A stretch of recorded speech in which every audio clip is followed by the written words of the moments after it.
fourth question that we have is, what are your thoughts regarding various controversies about using various disinfectants like chlorine for swimming pool maintenance? Do you suggest any other alternatives, to chlorination?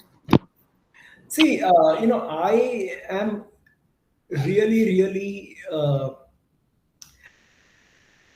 I must tell you that I love chlorine, you know, because it is one safe molecule that has really been, in the 1910-20s, when the, drinking water supplies were coming up.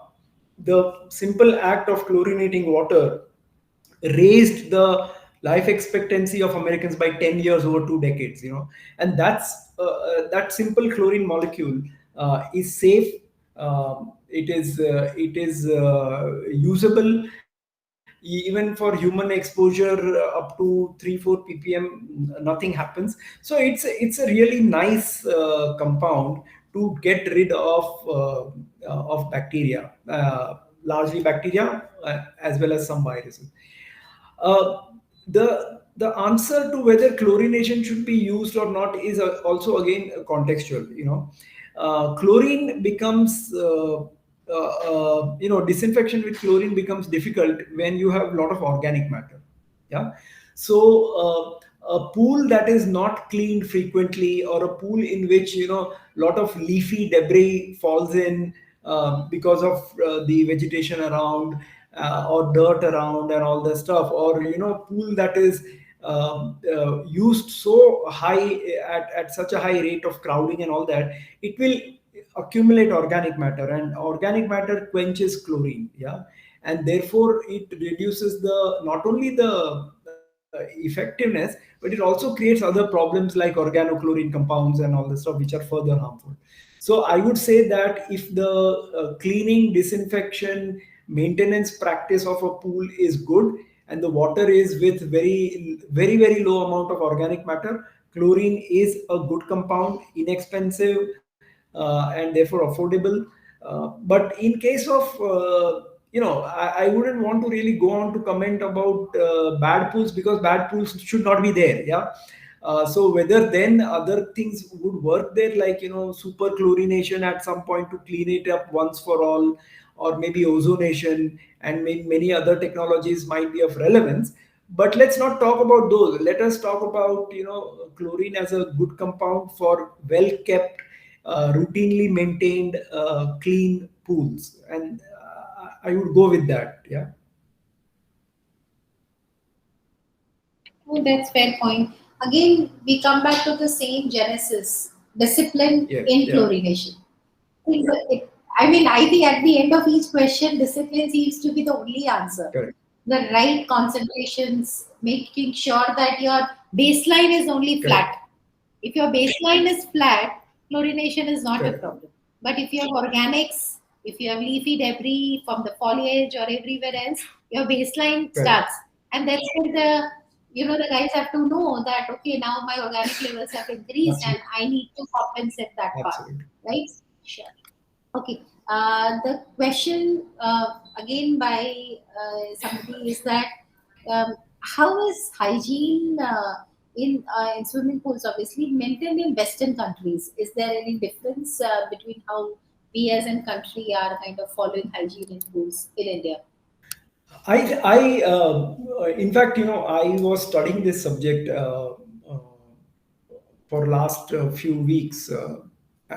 I mean, because I started finding that, when we are at APMO are about water safety, quality, and sustainability, all forms of water that come in contact with human beings should be addressed, and therefore this recreational waters, including swimming pools. Yeah. So yes, the in Western countries, it is very strict, and it starts from the you use the word discipline. Yeah. uh, One of the things for all pools in the United States, public pools, is that there should be a fence around the pool, so that it doesn't happen that animals can come into the water during night times, and you don't know next morning, you know. And SARS spread through bats. Yeah. So it could well be that some rodents and all that, if they get into the pool, may you never know, next morning people are coming for swimming, right? So there is that kind of a demarcations to prevent animals from getting in, number one. Okay. Then everything about disinfecting the bathroom in which people are going to take a shower. Yeah. As well as the foot pools, before, or kind of a foot trays for dipping feet in chlorinated water before you get into the pools. All these are specified. There are signages, there are things that when lifeguards are not available, it comes up that today lifeguard is not available, so don't swim if you don't know swimming, there are things about pregnant women. There are recommendations about if at all a kid has either urinated or defecated, what is to be done is very clearly mentioned, so that parents know what is to be done, so they, I would say that, given what I have seen in few large complexes of swimming pool, we are about 20% there, in terms of following certain hygiene norms and all that stuff. Tell me, how many swimming pool owners or societies that have swimming pool send it for bacterial testing? And even if they send it for bacterial testing, do they think about cryptosporidia? Do they think about noroviruses? Because those are the ones that are causing the disease. The bacterial ones, I mean, they are being taken care of by the chlorine, so they may not be the primary disease causes. But who's recognizing norovirus in India, for example? And norovirus is a big thing in the US, for example, coming from swimming pools. So I think we have a long way to go, and definitely, organizations such as yours are playing a role in creating this awareness, which is crucial, because we are just coming out of the pandemic. The understanding of viruses especially is reasonably high in the masses now because of the pandemic. Is the right time to again make progress on several of these factors, and recreational waters of like swimming pool is one key one, because we don't want another spread, even if it is a endemic state. We don't want that. We can't afford that anymore, right? I mean, this part of the first part that you mentioned about the zoonotic diseases, like the one that you said, I mean, I frankly have never seen those fences. We have never even considered that part Yeah, yeah, of the rodents and like पूरा open रहता है अपने तो कहीं से कोई भी आ जाए. correct. Especially in societies and all, we just don't think about I that. mean, I was walking last night and I suddenly observed a perturbation in my complex. I'm seeing that the number of bats flying in the evening have really increased. Now, they might be, innocent bats, or whatever, but the Mm, swimming pool is there, by the way. right. Yeah, it is there. It is around the same place where these are flying. Now I can't put a fence for the bats, fine, I understand, but what it means is that there is this vulnerability. There might be Absolutely. bats there, so bats are feeding on some rodents, so there are rodents, so those rodents might be around the swimming pool as well, right? I'm not expecting the bat to go into the swimming pool, but their Right. prey is there. Yeah. Wow. But this is a very different perspective you have brought in, Dr. Shah. Frankly, I personally also have never thought like this. And this is something so important, and I hope today by this medium we are able to bring another angle of why what we are trying to do together is so important. Sure, sure. Yeah. I think so. You've partly touched upon what are the advancements in the swimming pool sector with respect to hygiene and infection control required in current scenario. But if you want to add in, you may add in, or we can move to the next Well, one. no, I just wanted to re-emphasize the need to think about non-bacterial pathogens, Hmm. norovirus, cryptosporidia, giardia, some kind of an assessment. It doesn't mean that the organization or the swimming pool owning association has to go and find whether giardia is there or not. So it is like doing a risk assessment. Yeah. Hmm. uh, where would a giardia or cryptosporidium come? It would come from feces of humans suffering from giardiasis or cryptosporidiasis. So how do you exclude that? I mean, it's about taking into or bringing into documentation that we are talking about this risk, okay, this hazard, and then do a risk assessment to find out that, okay, have we addressed that hazard or not? Yeah.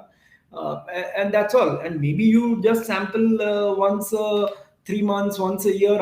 I'm not specifying that, but definitely that these non-bacterial pathogens are infectious agents that have a potential health implication, serious health implications, especially for children and vulnerable populations. Then we have to do the due diligence. Perfect. Thank you.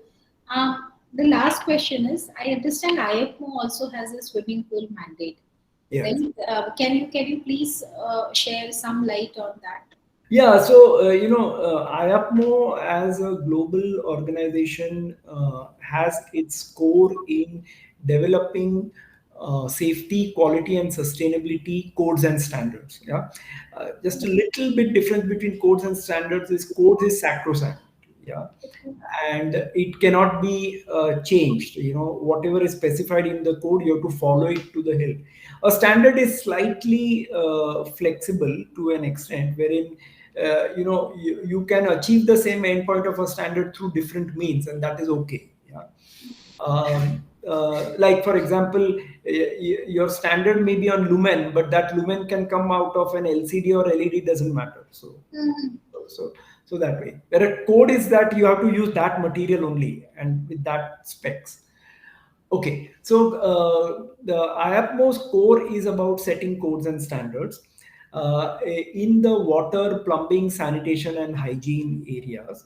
And it started with the Uniform Plumbing Code uh, several decades ago. It was IAPMO was established in 1926 in the US. And then it started touching all the issues, innovations, and practices around water usage. So plumbing is a water transport mechanism in some sense. But then you have spas, you have pools, and those kind of things. So IAPMO started publishing codes and standards for these areas as well. And we in India followed the same path. In fact, we have a lot more stake in drinking water, but also all other forms of water that touches humans. So IAPMO India also has a uniform swimming pool code, which was published in collaboration with the Indian Plumbing Association, and it addresses most of the requirements of the swimming pool. However, I would expect that some of the updated information relating to viruses and parasites might not be there in the 2011 version. So there will be a further version which will come up in the near future, which will address these issues. Um, so we are quite interested in promoting the standards for swimming pools. In fact, BIS also has released previously, I think sometime in the early 2000, a standard on swimming pool. But again, if I were to compare with the state of knowledge today, these are outdated.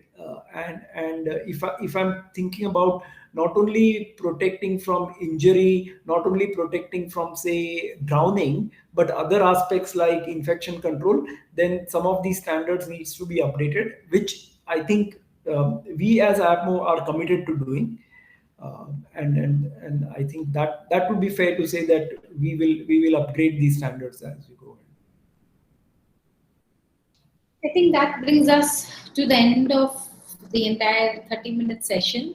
But I think the message that we are taking home, that I think the standards and the codes have to be sacrosanct. There cannot be any dilution. I mean, Correct. the common man really needs to understand. They must be asking these questions to the facility providers, and possibly bringing awareness today. We need to continue to do this, because I feel like you and I always have spoken that our fight is with the invisible.